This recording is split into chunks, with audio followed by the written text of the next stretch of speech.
কুমিরকে পার করে আমরা ওই গুপ্তধনের কাছে কিভাবে পৌঁছাবো? এর জন্য একমাত্র উপায় আছে হিরো আলমের গান। বাবু খাইছো কাঁচা বাদাম। দেখেছো, কুমির তো চলে গেল। এবার তো আমরা সহজেই নদী পেরোতে পারবো। দেখো, সামনে আরো একটা বিষাক্ত সাপ আছে, ওকে আমরা মিউজিকের মাধ্যমে হারাবো। ওই তো সাপ, এখনই মিউজিক অন করো।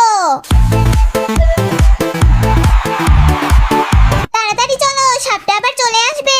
ওই গুপ্তধনের দরজাটা খুলতেই চাবি ব্যবহার করতে হবে। সাবধানে খোলো, এর মধ্যে অনেক বিপদ থাকতে পারে। আমাদেরকে বাঁচাও, জম্বি তো আমাদেরকে ধরে ফেললো। আমাদের ছেড়ে দাও। তোদের কোনো শেষ ইচ্ছা থাকলে বলে দে।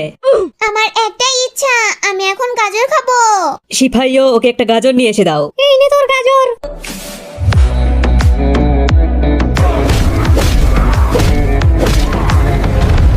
আমাদের ভুল হয়ে গেছে, ক্ষমা করে দাও। বন্ধুরা, আমরা রেড ডায়মন্ড নিব পার্ট 2 তে।